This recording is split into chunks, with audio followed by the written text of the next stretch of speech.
So back at Largo, working on my craft, trying to avoid future ice storms.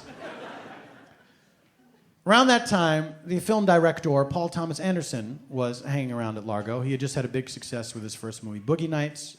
And he was about to do another movie, and he got friendly with a lot of the people that performed at Largo. When I said to a bunch of us, hey, I'm doing this new movie. It's called Magnolia. I want to put some Largo people in it. Nothing big, just have people in small parts. It would just be fun to have you guys there. So I think, okay, great. And he says, why don't you come by my house on Sunday? We're going to read through the script. It'll be a lot of fun. We'll have you read a few different parts, and we'll see which fits best. I think, okay. So I go to his house. Now, he had neglected to tell me that his house was a mansion. I understand that's very hard to fit into conversation and not seem gauche, right? Hey, come by my house on Sunday. Don't be freaked out that it's a mansion. But I wish he had told me, because I got there, I had never seen anything like this in my life, and I instinctively knew I did not belong in there, right? Now, this is in my memory. In my memory, it was this gigantic mansion. It could have been a 3-bedroom house, right? But this is more luxury than I've ever seen, and I'm standing out in front of this place like, I do not belong in there. The getting yelled at potential is enormous. I might as well be by the side of the road in an exterminator uniform standing next to 2 other stooges, right? So I go into this house, and I'm met by an assistant to the production. The assistant says, hey, come on in. Did you have a chance to look at the script? And I said, no, I haven't. And the assistant says, oh. And I say, why did you make that noise at me? And the assistant says, well, it's kind of a big script, and you're responsible for about a dozen 2 to 3 line parts that are scattered throughout this very big script. And if you miss any of the roles that you're supposed to read, which is very easy to do because they are kind of hard to find in there, you would be bringing the entire reading to a halt. Let's take a look at that script then. So the assistant hands me the script, which is the size of the phone book. And I have to comb through this phone book-sized script and find all the parts that I am to read. And it's tricky, because I don't know if you've seen the movie Magnolia, but the plot is everyone in the phone book starts talking to each other.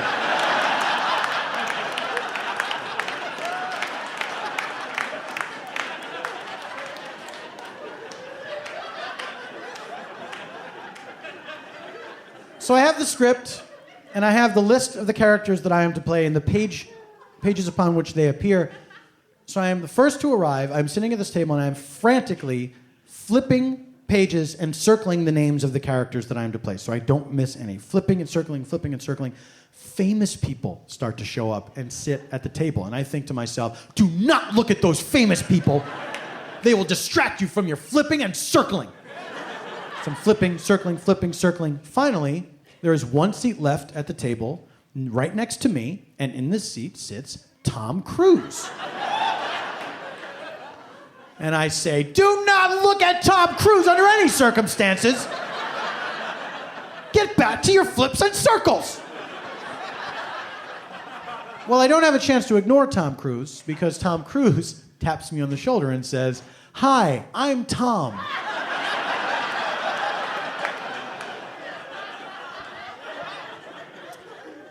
Hi, the most famous person in the world.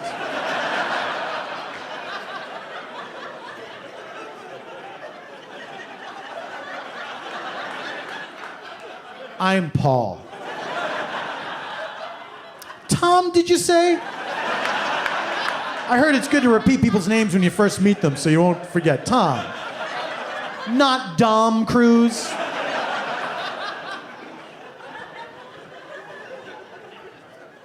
So the reading begins. I'm terrified that I have missed some names in my flipping and circling, and of course I have. And I know this every time a leaden silence falls over the room, and I see the director pointing at me frantically as if to say, it's you, stupid. The 7th time this happens, the 7th time, I have ground the reading to a halt. Tom Cruise, laughing, taps me on the shoulder and goes, you got to pick up on those cues, buddy.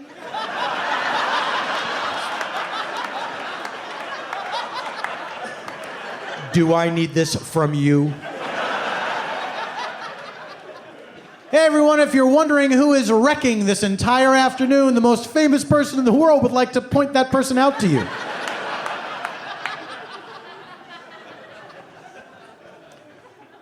So, reading ends. I run out of that place like it is on fire. And I feel like, okay, I have one chance to redeem myself at the actual filming. Get to the filming, and it is in an actual mansion, another mansion that is being rented for the day. And I think, right, well, it's twice the potential to get yelled at. It is a rich person's home, and it's a place of business for the afternoon. So I am freaking out being in this place. I've never been on a movie set before. The director gathers everyone into the kitchen of this mansion. He's telling us what we're going to be doing that day. I'm trying to pay attention to him, but it's really tough, you know? I'm so racked with nerves that I can't concentrate on what he's saying because all I am thinking is, I don't know what to do with my arms. Right? He is talking, and I'm just thinking to myself, how do arms go again?